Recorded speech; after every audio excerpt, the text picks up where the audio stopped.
Hello, this is Dr. Aaron LeBauer with LeBauer Consulting, and I'm in Greensboro, North Carolina, and today I have a guest, Rachel Wynn, and she's in Colorado.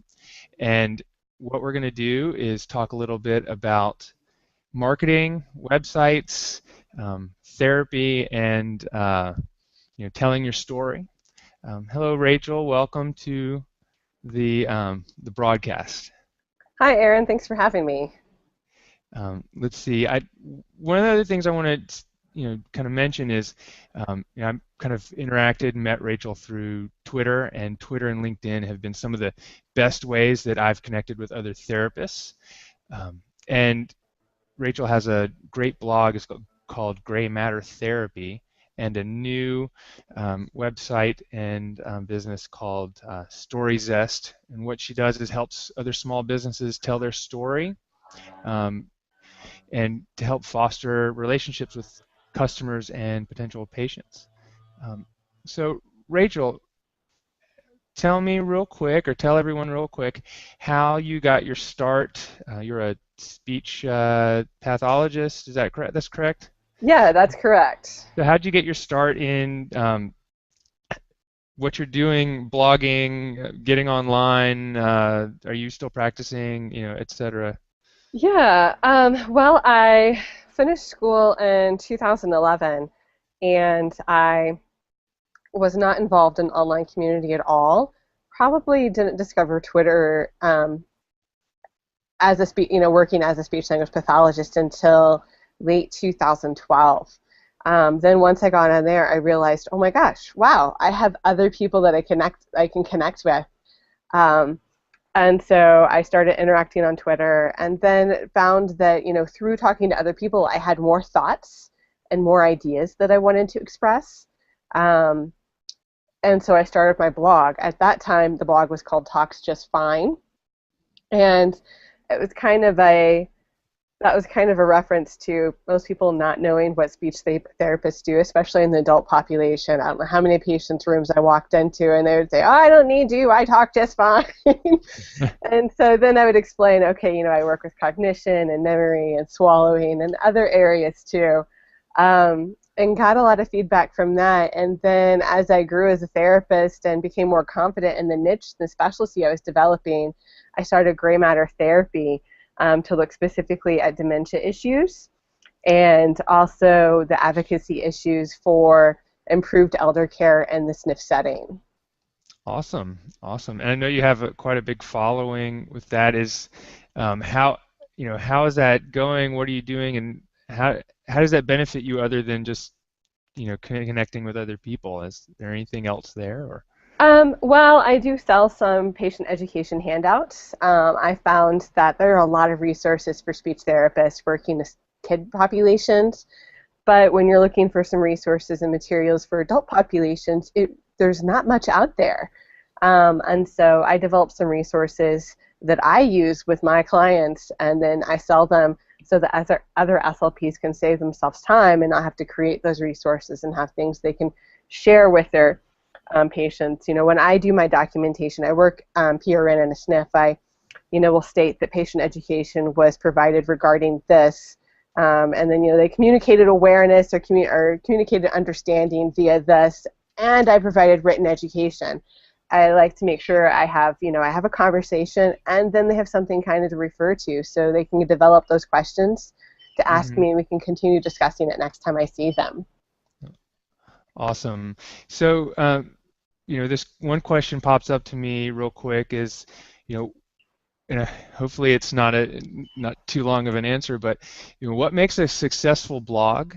And I guess the second part is, then why is even a successful blog important? I would say what makes a successful blog is a clear mission. So I have, with Gray Matter Therapy, my mission is to improve elder care. And I do that specifically through the speech language pathology window, but then I also cover some other issues. And I have found, like on the Facebook forums and things like that, when there's a new clinician or a grad student or something, and they're like, oh gosh, I just accepted a job in a SNF, like, I need to learn about these things. Who should I contact? People are now referring them to my blog. Um, and so That's, to me, that's evidence of success, that I have found that niche and people value it and now see it as a resource. So you have to develop a blog that can be a resource. And then what does a blog do for you? Well, when a blog is connected to a business, it helps with your search engine optimization. It helps develop relationships with clients or potential clients that aren't ready to buy yet. They're still looking for information. They're kind of testing the waters. And so it can demonstrate your competence and help them understand that, their problem is worth solving. I think a lot of people are like, oh, I'm having trouble with this or I'm having trouble with that, but I don't know if I should do anything about it. And so I think having a blog where you talk about those issues and talk about those issues being more common and something that you can help solve, they see it as, oh, well, okay, if there's a solution, I'm going to go for it. Right. Now, is two questions, two kind of follow-up questions from there. First, real quick, you mentioned search engine optimization. I'm sure there are a lot of people who are listening who, think that that's a German word, or, maybe Czechoslovakian. They don't really understand what Yeah. search Well, engine let me define optimization it is. for you. Yeah. Search engine optimization is what we do on the back end, so that when other people, like let's say I live in Boulder, and if I'm looking for Pilates studios in Boulder, then I might go to Google and say, hey, Google, Pilates in Boulder. And Google decides, okay, we have all these websites out there. What's the match? With search engine optimization, basically we build a relationship with Google or other search engines and say, hey, people are looking for these keywords. This is the perfect match. And so the more keywords you have that match that search term, the higher on the list that it's going to end up. And so you may, let's say if you have a practice, maybe a physical therapy practice, type in physical therapy in your city. Are you showing up on the first 10, that first page, or are you somewhere on 5, 6, 7, 8 that no one's going to reach? But through search engine optimization, we basically help your your website be a better match for Google. Yeah. Awesome. Awesome. Yeah. Search engine optimization has been a huge part of my marketing Mm-hmm. in my practice. So, one of the things that I do is I use my blog for that. So, what is there are two things about a blog that I see. So, you can develop it for search engines and just put in a ton of keywords and it not really sound good. But Yeah. then you don't really have people coming to your blog. And so, part of it is in it putting your keywords in your title and in your text, but helping other people as well through the writing of your blog posts? Yeah, I absolutely agree. And so with Story Zest, what I do is I work on that writing component. Um, your writing to attract customers and hold their interest needs to be several things. It needs to be valuable. It needs to express your story. And what I mean by story is your mission, your values, why you do what you do. And then it also needs to be skimmable. We are lazy readers, and most of us don't read every word. And so the writing that we were taught to do in undergrad or graduate school, that doesn't go. That academic level writing, nobody's going to read that. It's too complex. There's actually a reading index called the Fleischer Reading Index, and you have to kind of hit a certain mark in that Fleischer Reading Index for it to be skimmable, for it to be accessible to most web readers. Right. And photos and pictures and uh, drawings, etc., those things work too? Those work too, and breaking things up and bullet points, having multiple headings, kind of guiding the reader through the flow. As readers, we are pretty lazy, and if we're not told where to go next, we don't go there. Right. And so setting things up so it is kind of a guided journey through the information you want your reader to understand. Yeah, it's not that easy though. Um, I mean, it sounds, it's not that it sounds easy, but it takes some time and thought. And what are you know, if someone wanted to start writing a blog post, what are the, 3 or 4 things that you would recommend to them to start to get some good ideas and to include in a blog post? Well, the first thing I would recommend is something that I actually did not do when I was starting with blogging, and that was pictures. I didn't put any pictures. It was headlines. I had subheadlines, and things were divided in a readable way, but didn't have any pictures. And someone told me, "Oh, you should add pictures to your blog. That way, it's pinnable."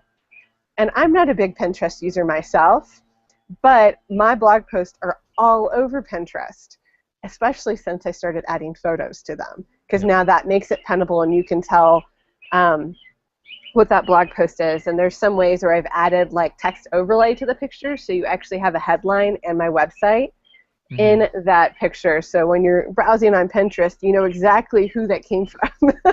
And so I get the ownership, and so hopefully people do find their way back to me. Right. So pictures, I would say, would be number one. Number two is to keep it short. Keep it short and to the point. Again, we're lazy, busy readers. I just looked at my Feedly. I have 124 unread blog posts in my Feedly. Am I going to read every single word of those? Absolutely not. And then number three is make it personal. And that means think about your audience and also think about yourself. You are writing it, and you're going to have a different message and a different tone of voice. You do it differently.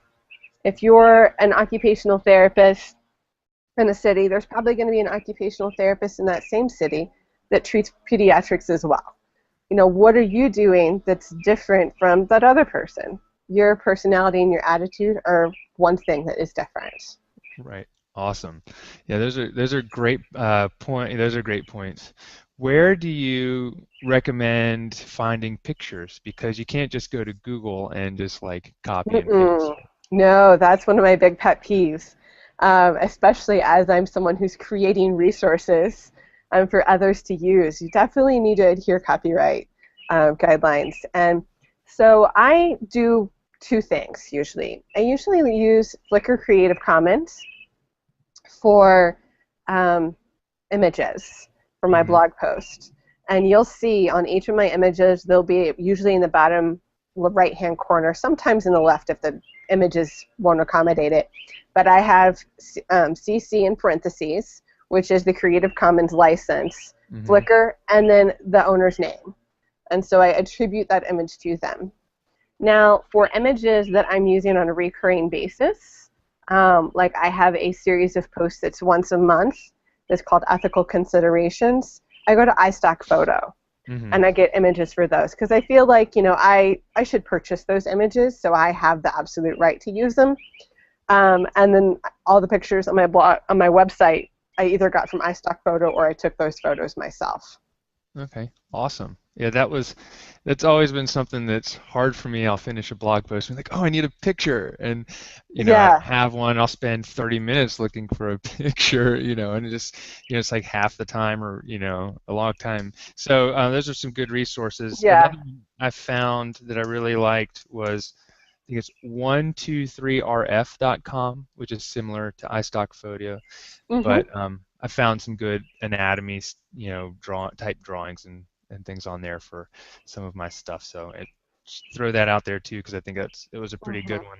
And there wasn't a lot of Atom images for for anatomy. Yeah. Yeah. Okay. Now, I wanted to talk about websites real quick, because there's a blog, which is a kind of like a website, and then there's a website. Now, do you think everyone needs both, or should we just start with a blog and, let's go with that. I would say let's start with the websites. You need some good static content that clearly communicates what you're doing. And usually when I work with people to create their websites, and what I do is I work on the writing portion, and then I collaborate with one or two web developers to do the actual implementation. I used to do that, but I discovered it just takes me so long, and these two folks I collaborate with do an awesome job. And so when I work with people on basically designing their websites and the flow of their websites, we do a lot of discovery work to kind of figure out who the target audience is, and what message you're going to have through the whole website.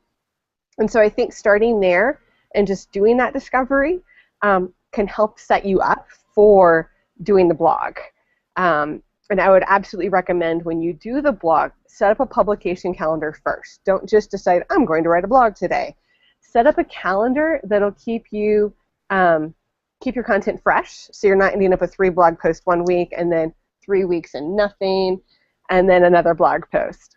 So setting up a calendar can keep you fresh, can allow you to do series, because there are some things that you can't cover in just one blog post. It may need to be a 3-part series.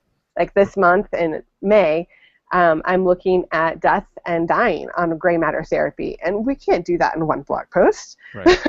And so it's a multi-part post, a multi-part series looking at it from different angles.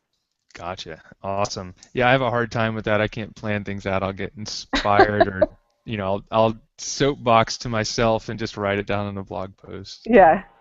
Awesome. Well, what I want to do real quick is I want to do a little screen share and show off your website, but because it's laid out really well, and I just want to talk about what I see, and then real quick, can you tell me what and why you kind of put it together the way you did? Okay. So let me see if this works. Bear with me for a second. All right. And I gotta do this. Okay, there we go. Okay, this is Rachel's website. So you come onto the website and it kind of loads up. Let's see, like this, with a nice picture at the top. Looks pretty clean and fresh, and with the about, the services, the blog, contact. I think this is really simple, and within the upper third or the front page, I still have these hyperlinks here and things that tell me a little bit more about you. And I just want to say I think this is great, and I want you to talk about why you put it together the way you did, and maybe why you use this theme. But I see a lot of websites that look confusing and focus a lot on features of the business and where the person went to school and what the techniques they use are. Can you talk a little bit about why you laid it out this way or this theme, and what your message is? Yeah. Well, first of all, just the minimalist view or look of the website. I'm a very minimalist type of person. When I moved from Austin, Texas to Boulder, Colorado, in about a year and a half ago, I moved in a pod. I mean, I fit all of my stuff in a pod, and so, I like to have things very simplistic. You don't need a lot of information to have everything you need. And so when I was shooting for the look and feel of my website, you'll notice that gray matter therapy is very similar. It is very minimalist. And so when I was designing the Stories Zest website, my idea is to focus on story in the writing and not just having your website look like a resume. I have 8 letters after my last name. Nobody cares. People want to know, what can I do for them? And so I don't think I have anything on there actually about the 8 letters of my last name. If you go to the About page, at the very, very bottom, you have things about my formal education. Mm-hmm. But that formal education isn't as important as the philosophy that I prescribe to.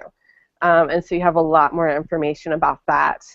And that's kind of the story that I'm telling. And then when you look into services, I divided each of my services up.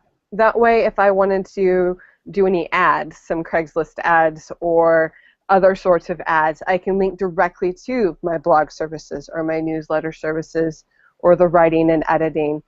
And then one of my most popular services is the website analysis, where I basically go through your website and say, here's what's working, here's what isn't working. And so sometimes I want to link directly to that and to have that information very simplistic for the reader. That way it's not difficult to find. I was actually referred to a website earlier this week, and they were saying, this person's great, they have all this information about X, Y, and Z. And I was like, I can't find it. Mm-hmm. And so I tried to make my site so it's like, okay, if someone wants to share that information, there's a no-brainer. It's easy for lazy readers, because we're all lazy readers, right, to find, okay, that's exactly what I'm looking for. Yeah, exactly. Do you know what your theme is? What's your theme called, and Yeah, what? it's the salient theme. Okay. And Yeah. did you adjust it or customize it, or Um, did you do anything like that, or did it kind well, of? I mean, yeah, I changed like all the colors Yeah. and I made all the modules and everything like that. Um, I did definitely fine tune each one of those pages for the content that I was creating. You'll see the little icons. You'll have the little circles with an icon in the center, and I customized all of those. Uh-huh. But a lot of it's things that were already kind of included in the theme, and it's just selecting the options to make it work for you. Right, right. I think that, one of the things I want to, kind of point out to everyone is it's a yeah, theme is the look and feel, the paint job on the website, and it, making a great looking website sometimes is um, not just the content, but the way it's laid out, and it's Hmm. downloading a theme that you like that tells kind of puts things in place where they need to be and where you like them, so you can get a good view of what's going on. And it seems complicated, but it's almost like plug and play, but not that easy, No, no, but it's not that certainly not hard. that easy. No, No, there are some themes if you are doing it yourself, like the theme I used with gray matter therapy was a yeah, little more plug and play. Um, and there are like you don't have to customize it as much as I did.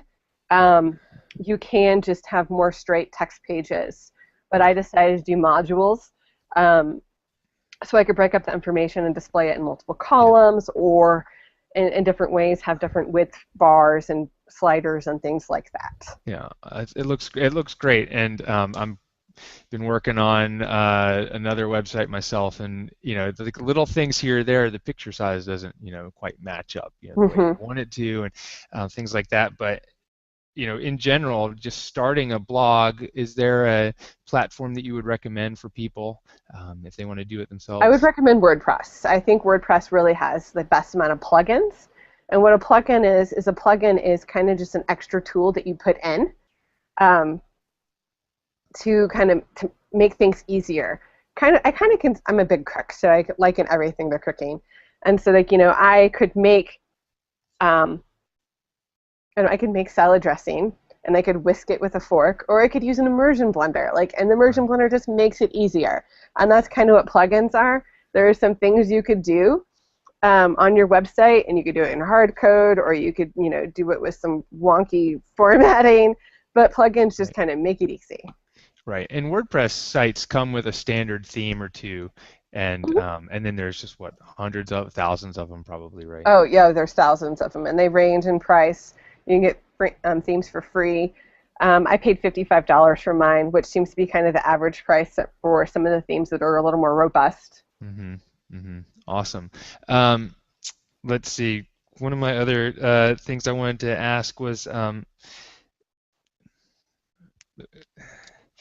when you look at a therapist, like someone who's selling to their patients or clients, you know, what kinds of things should a website or blog say? Maybe more specifically the website, but like what should it say when, so readers come in, they see things spaced out, they see some pictures, but what does a patient, or a potential patient want to read about when they visit a website, of a potential therapist? They want to read about two things. They want to read about how you can solve their problem, um, and then they want to read about who you are. Especially when you're working with a therapist, you're going to spend a lot of time with that therapist. I'm in physical therapy right now and have been for a couple of months. Boy, my PT and I, we know each other pretty well now. And so having a little bit of your personality on your website will tell that patient whether or not um, you're someone they want to spend time with, Right, because that is right, definitely important. I think people are going to be more compliant with therapy if they enjoy working with the therapist that they're working with. And so that is something that, I working in the skilled nursing environment, there aren't an abundance of FLPs to pick from, but I hmm, actually work with two others. And so there may be some patients where I'm like, we're just not hitting it off. Maybe you could try working with them and see if you hit it off a little bit better. Or I might look and know about it, like might look in a chart and find things about their social history and know, oh, that person's going to work definitely better with this therapist. And we try to match people up. That way they're going to enjoy the experience a little bit more. Right. Awesome. I just got, one more question, and uh-oh, I disappeared. There we go. Can you see me? I can. Okay, good, because I can't see me. Um, one more question, and what I want to know is, okay, we've talked about blogs and websites. Give me two or three other things that, or websites where people should, you know, kind of participate in or list their business, or what else can we do to improve our search engine optimization and our, ability for patients to find us online? Mm.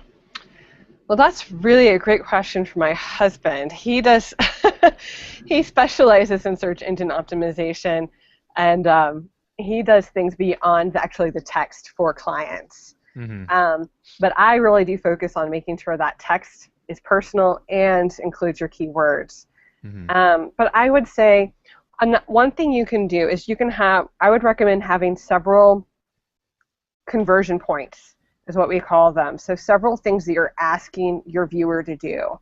So when you go to my website, I ask you to schedule a free consultation. I ask you to contact me about specific services. I ask you to share things on social media. I ask you to subscribe to my newsletter. So Right. those are several points of buy-in. And we know that usually, unless you're just like, okay, I need the service right now, I'm ready right now, people are going to buy in right away. So we need multiple points of entry. And I like newsletters because newsletters are a nice way of ending up in someone's inbox and saying, hey, I'm still here. I've got solutions to solve your problem. And you're doing it in a tactful way that's not glaring pop-ups and Hmm. things like that, but you're continuing to provide them with valuable information and building a relationship with them. And when they are ready, then they will um, be more likely to contact you.